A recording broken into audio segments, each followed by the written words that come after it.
A'udhu billah minash shaitanir rajim. Nos amparamos en Dios del maldito Satán. Bismillahirrahmanirrahim. En el nombre de Dios, el compasivo, el misericordioso.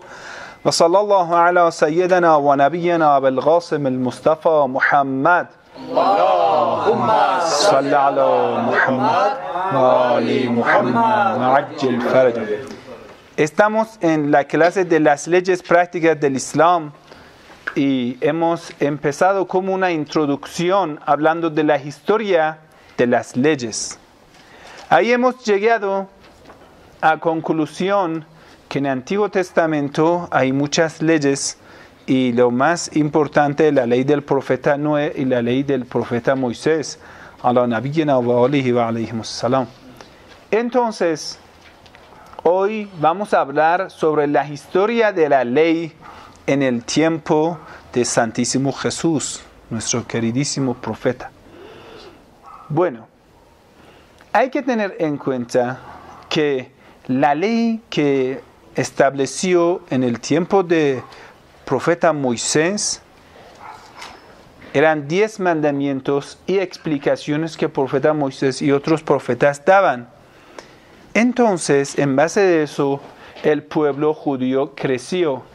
Pero lamentablemente, en el pueblo judío existió los sacerdotes, es decir, y estos sacerdotes en muchas partes y en muchos casos fueron los sacerdotes influidos por el pensamiento de sacerdotes del templo de Faraón en Egipto. Entonces, cuando el profeta Moisés fue a la montaña trayendo los 10 mandamientos, o mejor dicho, las tablas de Taurat, entonces estos sacerdotes empezaron en solo 10 días. Moisés quedó 30 días y por ejemplo, informado al pueblo era, yo voy a quedar 30 días. Cumplió 30 días y Dios dijo, lo vamos a renovar con 10 días más. Solo en 10 días, estos sacerdotes, aprovechando de la ignorancia del pueblo de Israel y de la tradición que ellos habían aprendido, la religión egipcia de adorar al ídolo, hicieron un becerro. El Sagrado Corán nombra a ese sacerdote como samaritano. Lamentablemente, en Éxodo habla del profeta Aarón como quien lo hizo esto. Pero eso es falso. Bueno, entonces ya de ahí nosotros vemos una lucha, un enfrentamiento claro entre los profetas y los sacerdotes. Que ellos hicieron el becerro. Después esa cadena llega hasta hoy en día como cabalistas. Estos mismos sacerdotes fueron quienes escribieron el texto sagrado, Antiguo Testamento. Por ejemplo, usted puede encontrar en el libro de Esdras y Nehemías 2 sacerdotes que por primera vez recopilaron y transcribieron la tradición oral y poco de los textos que tenían guardado. Las tablas de Taurat que tenía 10 mandamientos fueron perdidos, se perdieron. Y entonces el pueblo de Israel no lo tenía, solo tenía alguna cosa en memoria. El rezo se inventó, según ellos, lo que ellos dicen. Pero debería haber algún tipo de rezo específico. Usted hoy en día tal vez no vas a encontrar un rezo con sujud, con ruku'. Yo he visto algunas fotos en internet de algunas sectas puedo decir, una rama de judíos ortodoxas que tienen algo parecido a sujud, parecido, no todos. Generalmente los judíos lo hacen el rezo en pie y tiene 18, 19 partes ese rezo. Parte de recitación de Taurat y entre otras súplicas. Pero si usted pregunta de dónde viene todo esto, muchas veces ellos no tienen idea de esto. Y a veces ya uno dice esto, otro, pero no queremos que las leyes que son sobre este rezo, aunque ellos lo tienen, pero generalmente se puede decir que ha sido cambiado. El Sagrado Corán, cuando habla del rezo que hacían en el tiempo de, por ejemplo, justo en el momento de nacimiento del Santísimo Jesús, habla de un tipo de rezo que tenía la prosternación, tenía inclinación, rukú, y es interesante cómo nosotros, por ejemplo, el Sagrado Corán, cuando habla de Santísima Virgen María, habla que ella en el templo rezaba, prosternaba, se inclinaba, que es decir, hacía sujud, hacía rukú. El rezo que tenía era igual que el rezo de nuestro rezo, o muy parecido. Entonces, nosotros en base de eso podemos decir que el texto sagrado que existía en ese tiempo tenía algunas leyes que después fueron modificadas y cambiadas de lo que tenemos en el Sagrado Corán. Volvámonos a la historia de lo que tenemos de la ley judaica. Después de escribir Taurat y agregar más libros, que del año cerca 40, 50 antes de Cristo empezaron a escribir, ¿sí? Alrededor de ese año hasta 100 años después del Cristo. Entonces va a ser alrededor de como 500, 550 años se escribió Antiguo Testamento. Después ellos lo canonizaron. Y la parte del Nuevo Testamento se escribió, según algunos estudios bíblicos, de los años 30, 40, algunos dicen 50, hasta año 110, 115, hay diferencia entre los sabios. Entonces el Nuevo Testamento ha sido escrito durante unos 50, 60 años. Y ya podemos decir los últimos pasos para canonizarlo se hizo alrededor de los años 180 después de Cristo. Ahora vamos a ver en el momento de nacimiento de Jesús la ley que estaba en vigor. ¿Qué ley fue? Era la ley del profeta Moisés, quiere decir 10 mandamientos, más aún otros mandamientos que Moisés y otros profetas enseñaron a ellos, y hoy en día los judíos dicen más de 600 normas eran. Pero salieron después de existir ese texto, cuando hicieron ese texto, Taurat, más de 400 años antes de Cristo. Se empezó al lado de los sacerdotes un grupo que estudiaban y enseñaban. A ellos lo nombraban como rabí o rabino, es decir, profesor. Aprendían hebreo, lo explicaban. Y ellos le daban mucha más importancia a la parte que después, en otra tradición como de Talmud, lo llaman como halajá, la parte de la jurisprudencia, de las normas, de las leyes, ¿sí? Y después dieron mucha interpretación, clases al Taurat. Eso se convirtió como una parte que ellos consideraban la tradición oral. Formaron Mishnah, Agadá, después se formó Talmud de Jerusalén, Talmud de Babilonia. Entonces Talmud, que es alrededor de los años 400, 500 después de Cristo, se formó Talmud, lo que está en nuestra mano. Bueno, vamos a volver. ¿Quiénes manejaban la ley? Estos sabios en el momento de nacimiento de Jesús. A ellos los llamaban fariseos. Los fariseos eran las personas que estudiaban la ley, aplicaban la ley y lo enseñaban. Bueno, cuando nosotros referimos al Nuevo Testamento y también referimos al Sagrado Corán, vemos que los fariseos tenían un gran problema. Habían caído en un gran problema que era tener libertad para manipular, malinterpretar, malvender el texto sagrado. ¿Qué quiere decir? Ellos primero daban interpretación al respecto de las normas y lo acomodaron según su beneficio. Inventaron rituales, inventaron costumbres. Por ejemplo, en los días de las fiestas, la gente venía al templo de Jerusalén para adorar a Dios, todo esto, ellos lo convirtieron como un negocio propio. O en algunas partes del texto ellos daban otra explicación. Por ejemplo, ellos lo justifican como para integrar al pueblo judío, pero muchas veces eso no era correcto. O muchas partes de otras normas que lo pusieron mucho más riguroso. El Sagrado Corán habla del profeta Jesús como reformador de la ley de Moisés, la persona que vino para ratificar la ley y cumplir la ley y perfeccionar la ley. Pulir la ley de Moisés, ¿qué quiere decir? La parte que ellos tenían en la ley, tergiversada, manipulada, que lo quite, ¿sí?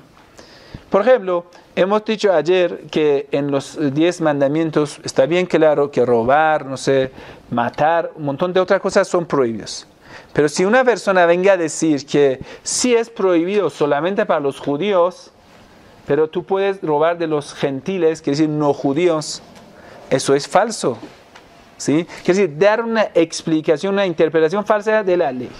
Entonces, el Sagrado Corán habla de Santísimo Jesús como una persona que vino para ratificar y corregir algunas cosas que ellos inventaron, innovaciones que ellos hicieron.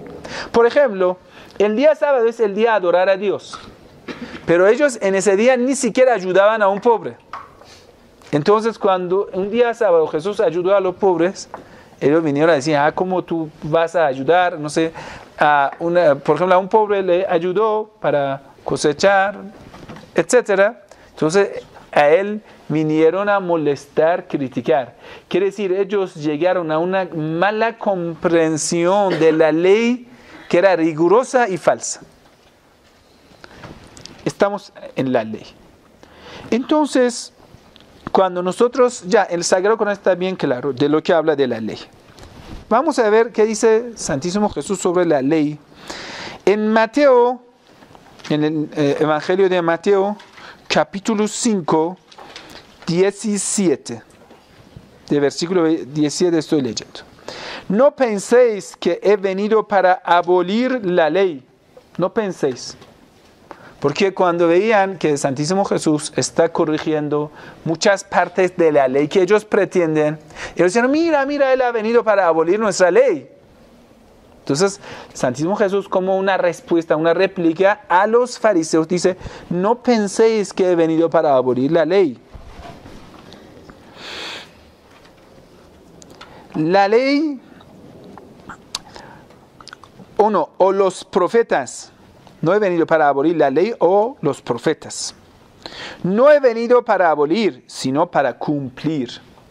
Cumplir significa llevar algo a su cumbre, ¿sí? Hacerlo que llegue a su propósito, sino cumplir. Responder a medida, explicarlo correctamente a una ley. Entonces ellos, porque lo habían dado malas interpretaciones a favor y a sus intereses, ¿sí? Y muchas partes era como para hacerlo como un contexto judío, no más, aunque la ley era general. Entonces, eso según el Sagrado Corán. Ellos empezaron a poner en enemistad de Santísimo Jesús, y tal como ustedes saben, la Biblia, dice el Sagrado Corán, lo ayuda también, que ellos hicieron una conspiración contra Santísimo Jesús. ¿Quién? Los fariseos. ¿Sí? En muchas partes de la Biblia se ve en el Nuevo Testamento que como los fariseos perseguían a los cristianos, a los seguidores de Jesús, a los apóstoles, lo molestaban. Entonces, ¿qué dice Jesús? Porque en verdad os digo que hasta que pasen el cielo y la tierra, no se perderá ni la letra más pequeña, ni una tilde de la ley. Hemos dicho, la ley desde el principio hasta el final es lo mismo. Eso que dice el Santísimo Jesús tenemos en nuestras narraciones. Dice, halal Muhammadan halalun ila yawm al-qiyamah, Lo que era lícito en el tiempo del profeta Muhammad es lícito hasta el día del juicio final. Lo que era prohibido en el tiempo del profeta es prohibido hasta final. Quiere decir, mañana uno no puede decir, mira, la verdad que beber, tragar, antes era prohibido y ahora es lícito. No. El resto era antes obligatorio y ahora es, ya, no importa. No puede decir. Antes, en principio, en el Islam, tú no podrías adorar a los ídolos, ahora pues no. Tú puedes caer en relaciones sexuales indebidas y ahora sí, no. El hijab ya no importa, por supuesto que importa. Entonces, si tú vas a estudiar todo esto, es el hijab, por ejemplo, desde el principio en todas las religiones existió hijab hasta hoy en día. Y lo interesante es que todos se coinciden. A veces nos preguntan por qué una mujer musulmana se cubre todo el cuerpo excepto el rostro y las dos manos. Y decimos, si tú has ido a alguna iglesia y has visto una escultura, estatua de Santísima Virgen María, ¿cómo está vestida? ¿Con minifalda? ¿O con una... con velo. Con velo, con más que velo, con chador. Sí, con pelea, como ellos dicen un manto. Ese manto se llama chador. Sí, es igual. Es interesante hasta el color. Usted va hoy en día en monasterios, en muchas iglesias ortodoxas, en Rusia, por ejemplo, usted busca monjas del monasterio de la iglesia ortodoxa. Y lo interesante es que vas a ver que ellas están vestidas de negro, como nosotros. Y usted va a ver cómo han, por ejemplo, puesto la foto de, por ejemplo, Santísima Virgen María, o la película que hicieron de Jesús. Todas las mujeres tienen chador, manto. Es interesante que la ley sigue lo mismo. Vamos a seguir, se va a poner más interesante. Jesús dice, entonces, ¿qué dice? No penséis que he venido para abolir la ley o los profetas. No he venido para abolir, sino para cumplir. Porque en verdad os digo que hasta que pasen el cielo y la tierra, no se perderá ni la letra más pequeña ni una tilde de la ley, hasta que toda se cumpla. Quiere decir, debe llegar un momento que todas las leyes se pongan en práctica. Bueno, tal vez un sacerdote dice, no, es que está hablando de, no sé, la ley como una predicción, cosas así. Pero nosotros decimos, no, está bien claro, está hablando de la ley, de los profetas. No, es que está hablando de las profecías que deben cumplirse, es otra cosa. Cualquiera, pues, que anule uno solo de estos mandamientos. Jesús sabía que después vendrá un fariseo infiltrado que se llamará Pablo, de Tarsuso, ¿sí? De Tarso.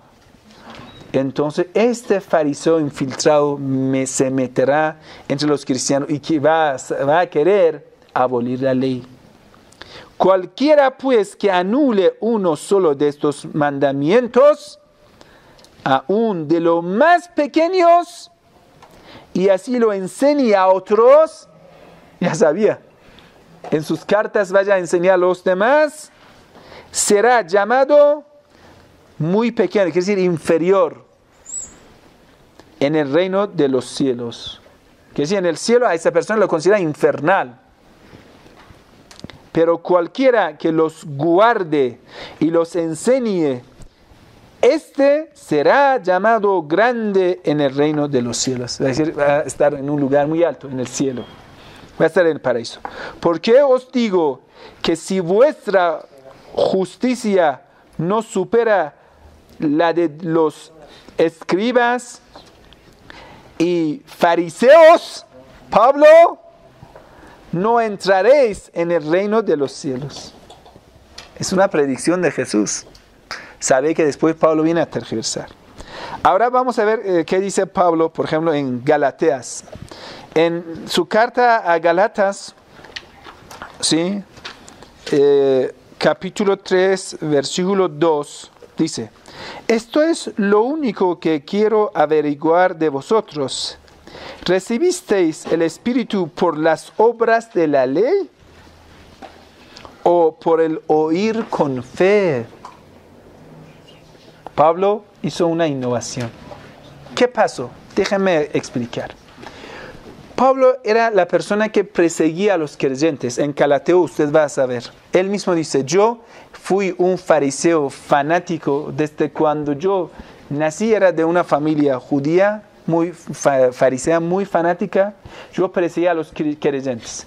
Él, hasta después de ascensión de Santísimo Jesús, nosotros porque no creemos en crucifixión de Jesús, sino en ascensión de Santísimo Jesús, Dios lo salvó. Entonces él empieza a perseguir a los creyentes. Va a buscar una carta que le autoriza a perseguir a los creyentes en Jesús en Damasco. Después en el camino pretende recibir, no sé, una revelación, una cosa. ¿Quién es tu testigo? Él mismo. ¿Cómo tú vas a aceptar un enemigo número uno, el más fanático? Mañana viene y dice, yo soy amigo, soy emisor. ¿Cómo que tú eres emisor? ¿Cómo has convertido a apóstol de una noche para el día siguiente? ¿Cómo es posible? Tú en la vida de Jesús estabas en Jerusalén, negándolo toda la vida. Tú fuiste uno de los fariseos más severo, más fanático, más terco, cabezón. Y de repente, en camino de perseguir a los creyentes, ¿has cambiado de plan? Ninguna persona con uso de intelecto lo aceptará. Una persona cuerda dice, tal vez has cambiado del plan. Tal vez has cambiado del plan. Y aún más, preguntamos, ¿cuándo Pablo empieza a decir que ha recibido esta experiencia en la entrada de Damasco? Vamos a ver lo que él mismo cuenta. Dice, entré en Damasco, pretendí cosas, me persiguieron, quisieron matarme, yo escapé de las murallas de Damasco y 3 años desaparecido en un lugar. ¿Sabe qué estaba haciendo Pablo? Yo les voy a decir. Ningún escritor dice qué estaba haciendo, pero se puede entender qué estaba haciendo. Estaba formando un plan para destruir a la iglesia. Porque lo persiguieron, él escapó. Entonces pensando, ¿cómo yo puedo destruir? Hay una norma en la enemistad, en la guerra. Dice, el mejor destructor es quien viene en el nombre de amigo. Infiltrado. Un infiltrado puede destruir mejor. Cuando lo destruye de parte interior, es mejor. Entonces ya de repente aparece Pablo, dice que yo soy seguidor de Jesús. Bueno, adelante. ¿Jesús qué dijo? ¿Cuál era el problema de Santísimo Jesús con los fariseos? ¿Solo que Jesús no aceptaba la ley? No debemos ser tan sencillos. Yo quiero hacerle una pregunta. ¿Cómo puede ser que durante cientos de años los fariseos estaban difundiendo la venida de Jesús? En cuando llega Jesús lo niega. ¿Tiene algún problema aquí? Algo no cuadra. ¿Cuál es el problema? ¿El problema cuál es? El problema es que Jesús vino a dar una buena nueva de la venida del último profeta que los judíos están esperando. Ellos lo llaman rey de Israel, pero Jesús dice, eso no es rey de Israel. Es un descendiente de Ismael, no de Isaac. En ese día rechazan a Jesús. Porque dicen, ¿qué? ¿Loco? Todos los profetas Dios debe enviar entre los hijos de Isaac. Hace años que lo estamos prediciendo. Hace años que estamos esperándote que vengas a decirnos esto. Y empezaron a perseguir a Jesús. Entonces Pablo tiene un problema. Si los apóstoles de Jesús empiezan a difundir esa fe, va a ser difícil. ¿Y de dónde lo tenemos argumentos? Sí. Vea, donde hayan llegado los apóstoles de Jesús, en cuando llegó el Islam, enseguida abrazaron el Islam. Medina estaba lleno de judíos, mejor dicho, seguidores de Jesús. Mucha gente tenía la mente preparada para recibir. En Irán Muchos apóstoles llegaron a Irán, a Persia, a Damasco, Jerusalén, Antioquía, Alejandría, ¿sí? Todo lado. ¿Por qué? En los primeros 20 años del Islam, todas las ciudades más importantes que los apóstoles hicieron mucho trabajo, se hicieron musulmanes. Gracias a Jesús. Gracias a su difusión. Entonces el problema de Pablo con Jesús no era la ley solamente. Por supuesto que era una parte, porque la ley le estaba quitando interés de ellos. No. Era lo que ellos estaban indagando, que ya el último profeta, el Mesías, el Mashiach está de nosotros. Y salió, no es de ustedes. Jesús dijo, yo he venido, ¿para qué? Anunciarles, Rasulun ya'ti min ba'di ismuhu Ahmad. Yo he venido, reino del cielo, ¿qué significa?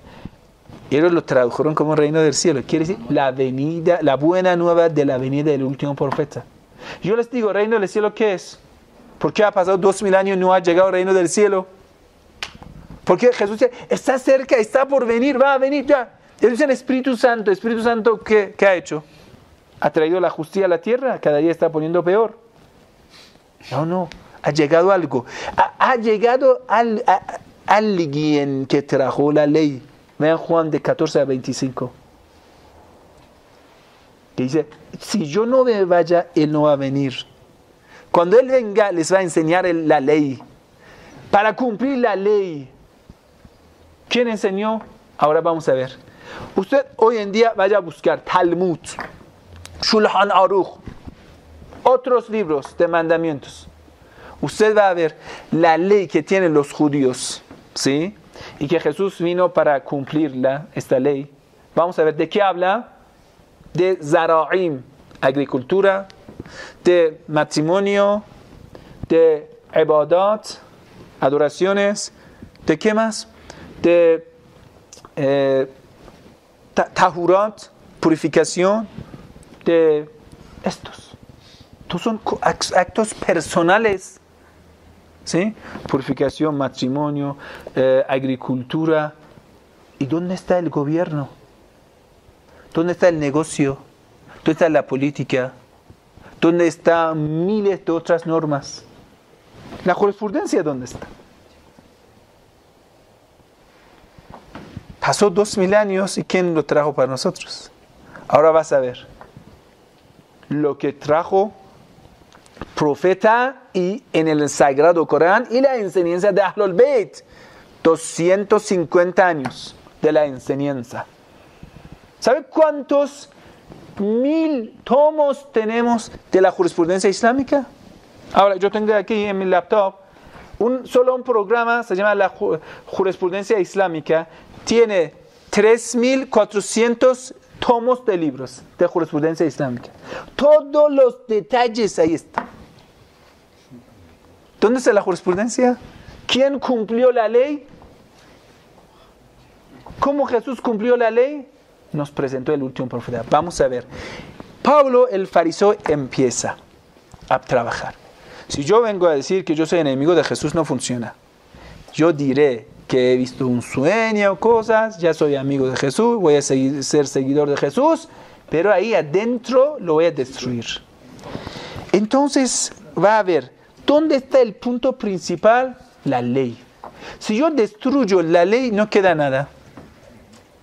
¿Sí? Tú seas un musulmán, pero un musulmán que no reza, fornica, toma y afeita su barba y que es un sinvergüenza, ya es un asesino. Y la verdad, ¿qué tiene del Islam? Perdón, señor, ¿qué tiene del Islam? No, es que soy musulmán. ¿Eso qué tipo de Islam es? En Rumi habla, en una de sus poesías, habla una cosa muy interesante. Dice, una persona fue a hacer un tatuaje de león. Dijo, señor, haga un tatuaje de león. Y dijo, bueno, ¿de qué tamaño? Bien grande. Muy bien. Empezó a hacer tatuaje. Dijo, me duele. Y dijo, ¿qué parte de león es? Dijo, la cola de león. Dijo, no. Y pinta un león sin cola, no importa cola. Bueno. Entonces empezó a pintar otra parte. Dijo, me duele. ¿Y qué es esa parte? Dijo, la pata. No, bueno, no importa la parte trasera del león, ya, déjalo. Vamos a la cabeza. Bueno, empezó, dolor. ¿Qué es esto? Es bueno, es las orejas. No importa orejas, ya. Entonces empezó, dolor. ¿Qué es? Es la nariz. No, un león sin nariz. Y otra parte, ya al final, Rumi dice, ¿qué tipo de león es que ni tiene ni cabeza, ni cola, ni pata, ni panza, nada? ¿Quién ha visto un león así? Si usted es seguidor de Jesús y el mismo Jesús y los apóstoles de él, todos fueron circuncidados. Todos respetaban la ley. Cumplían todas las normas de la ley mosaica. ¿Cómo es que, por ejemplo, yo a veces pregunto a las hermanas cristianas, ¿cómo tú sigues a Santísima Virgen María? Y ella era una mujer tan pudorosa, tan recta, tan correcta, una mujer tan bondadosa y siempre vestida con castidad, y tú así saliendo así tan fea, mostrando tu parte de delante y parte de detrás, ya todo. Tal como nuestras ancianas dicen, lo que debe ofrecer en la cama está expuesto en la calle. ¿Esto de dónde viene? ¿Eso es seguir la ley de Jesús? ¿Eso es seguir el ejemplo de Santísima Virgen María? Vamos a ver qué hizo Pablo. Vamos a ver. Pablo hizo lo peor y después otros lo completaron. ¿Qué hizo? Primero, ¿cómo yo puedo destruir a una religión monoteísta? Bueno, en un principio Pablo dijo, yo necesito seguidores.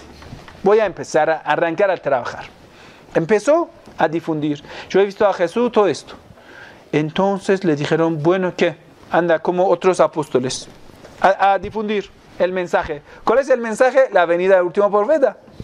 A él no caía bien esto. Entonces empezó a difundir otras cosas. ¿Y ya qué podría difundir? Él tenía un terreno preparado. ¿De qué? De que en este lugar muchos eran afectados por el pensamiento griego-romano de dioses y semidioses, dioses padres, dioses hijos, dioses madres, dioses tías, dioses concuñadas, etc. De todo tipo de dioses existía en Grecia y en Roma.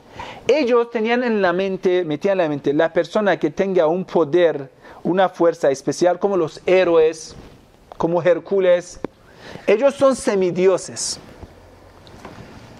Ellos habían, los creyentes judíos que seguían a Jesús, esto no. Pero mucha gente común corriente, más que todo en territorio romano, ¿sí? Ellos tenían metido en la cabeza, la persona que tenga milagros debe ser un semidios. El terreno estaba preparado. Pablo llegó donde los seguidores de Jesús, inventando cosas, lo rechazaron. Él mismo en sus cartas dice, yo tuve que enfrentar a San Pedro, sucesor de Jesús. Si tú eres apóstol, ¿por qué estás desobedeciendo al sucesor de Jesús? Si usted está a favor de Jesús, ¿por qué está rechazando los apóstoles más cercanos a Jesús? Porque tú estás inventando cosas. Pablo necesitaba seguidores. Entonces viajó a Roma, viajó a muchos lugares, envió cartas a ellos. ¿Dónde tenían el terreno preparado? Hemos visto milagros de Jesús que curaba a los enfermos incurables, resucitaba a los muertos, formaba con masa una forma de pájaro y volaba, etc. Y todo era bueno para una persona, impostor para inventar su propia religión. Entonces él empezó a difundir y envió muchas cartas. Esas cartas se quedaron. Y muchos se formaron, como abusó de ignorancia de muchos. Entonces inventó esto. Y mucha gente ahora en Jerusalén, ellos no eran circuncidados. Imagínate, en ese tiempo era bastante difícil traer un cuchillo, una espada a un hombre sin tener, ¿cómo se llama? Anestesis, y ahí cortar el miembro. ¿Cómo? Prepucio, cortar el prepucio. Era bastante difícil. Entonces, muchos que Pablo fue a, ¿cómo se llama?, sembrar en esta zona, si querían integrarse a los nuevos cristianos, no podrían, los nuevos seguidores de Jesús no podrían integrarse. Porque ellos eran las personas que cumplían la ley, primero circuncisión. Y después la ley decía sentar en una misma mesa, una misma mantel de comida, es prohibido sentar con una persona incircuncisa, que no tiene circuncisión. Entonces, los nuevos adeptos de Pablo no podían meter entre los creyentes. Pablo empezó a abolir la ley para tener más libertad, para tener sus seguidores. Primero que lo abolió era la circuncisión, luchando contra la circuncisión. Usted vea las cartas de Pablo, aquí por ejemplo, lo que estoy leyendo, en Gálatas 3:2 dice: esto es lo único que quiero averiguar de vosotros. ¿Recibisteis el Espíritu por las obras de la ley o por el oír con fe? Tan insensatos sois. Habiendo comenzado por el Espíritu, vais a terminar ahora por la carne, la ley carnal. Mira, la filosofía de la Grecia, de los gnósticos. Destruye la ley. Y lamentablemente algunos apóstoles lo aceptan. Entonces viene, después de todo eso, cuando el rey Constantino ve, ya tiene a un tipo de la religiosidad que no tiene la ley, no tiene circuncisión, no tiene nada, y creen en lo que es similar a lo que los romanos creen. Dios Padre, Dios Hijo, Dios Madre, Dios ¿qué? Todo esto. Mitología, y necesita apoyo de muchos cristianos que están en Roma. Entonces, ahí inventa otro sueño, tal vez está fundado en base de sueños. Sueño de Pablo, sueño de Constantino. Dice, ya he soñado con una cruz, todo esto. Y después, de repente, todos los cristianos que fueron perseguidos, él en 315 empieza a dar más libertad. En 320 los cristianos lo ayudan en la guerra que tiene contra sus rivales. Entre los primos, todo lo que tenían, todos pretendían ser el rey de Roma. Él, a través del poder de los cristianos, llega al poder, y ahí en 325 hace un concilio que se llama Concilio de Nicea. ¿Por qué lo hace? Porque de repente encuentra dos grupos de los cristianos. Los cristianos verdaderos, o mejor dicho, los judio-cristianos, los que están esperando promesa de Jesús, la buena nueva. ¿Sí? Y otros que son muy parecidos, similares a ellos. Entonces, ahí va a poner una gran polémica, y invita a la cabeza de todos ellos, que es el Arrio, el sacerdote de Alejandría, lo invita. Ve que ellos tienen normas, tienen ley, tienen todo. Jesús no es hijo de Dios, Jesús es como un profeta, todo esto. Entonces, al rey no le gusta esto. Y en el nombre de unificar la religiosidad, pone concilio de Nicea, exilia a Arrio, quema sus libros, lo envenena en la isla y lo mata. Y después la iglesia, cuando viene a escribir la historia, dice, todos los que son contra esto, como los vándales, francos, visigodos, los godos, y todos ellos que de alguna forma van a ser perseguidos por la iglesia, y en un tiempo Santa Inquisición es contra ellos. Después de ellos tribus salvajes, porque son monoteístas, que tienen la ley. Los asenides, muchos otros grupos van a ser exterminados por el reino bizantino o sobornado. Los francos, el rey de ellos va a ser sobornado, necesita apoyo de Roma. Y los visigodos, el error que hace el preúltimo rey de los visigodos, se casa con una mujer católica, San Isidoro, que es cuñado de él. Un hijo de él va a poner rebelde, lo mata, y la iglesia lo pone como un santo. Estamos hablando del año 580, alrededor de esos años. Entonces, el hijo, que está educado en un base católico, llega al poder y va a abolir el último, si podemos decir, chispas del monoteísmo en España, en todo lado. Entonces, una conclusión, la ley sí que existió. Es interesante saber que hasta hoy en día muchos cristianos ortodoxos van a desangrar al animal. Dicen Bismillah en árabe, en el nombre de Dios. Lo que los musulmanes hacemos, Bismillah. Por supuesto, nosotros consideramos que el sacrificio debe ser de musulmán. Pero digo, hasta muchos detalles de la norma ellos cumplen. El hijab, el velo, chador, cumplen. Pero lamentablemente, cada vez que se romanizó más la iglesia, se metió más con el poder, se perdió más autoridad, se perdió más la norma. Y llegó a un punto que las normas se convirtieron solo esos sacramentos que estaban a favor de la iglesia. Y después un montón de otras cosas que convirtió como a antigüedad. En la antigüedad, ¿qué hacían? Todas las religiones eran en favor de los élites, en favor del poder, a favor de los gobiernos, autoridades. Tenían libertad para hacer todo, mujeres, todo esto, dinero. Y de ahí vendían ídolos. Mira, volvieron a paganismo de alguna forma. Sí, que se quedó algo de Rohbaniyat. Rohbaniyat es lo que... algunas cosas y enseñanzas muy buenas aún han quedado, y muchos de ellos. Pero estamos hablando de una parte de la abolición de la ley, no más. Es decir, esta parte no es buena. Porque, ¿cómo puede ser que las religiones abrahámicas, judaísmo, cristianismo, el islam, judaísmo tiene la ley, el islam tiene una ley como 70-80% parecida, de repente el cristianismo no tiene? ¿Y cómo no lo tiene?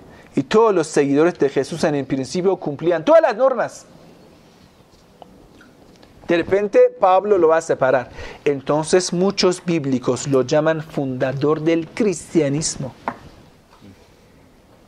Entonces, tanto que insisten en él, no insisten en otro.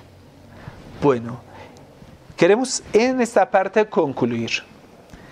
El problema que nosotros tenemos sobre la ley no está de Santísimo Jesús, la paz y la bendición de Dios sea con él y su Santísima Madre. El problema es de Pablo. Todas las religiones tenían la ley, respetaban la ley. La ley siguió lo mismo, aunque en algunos tiempos ha tenido la tergiversación de parte de los sacerdotes por su propio interés. Pero la ley es lo más importante para ser considerado justo. Inshallah, mañana vamos a hablar de la importancia de la ley en el Sagrado Corán. Sallallahu ala Muhammadin wa alihi tahirin. Allahumma salli ala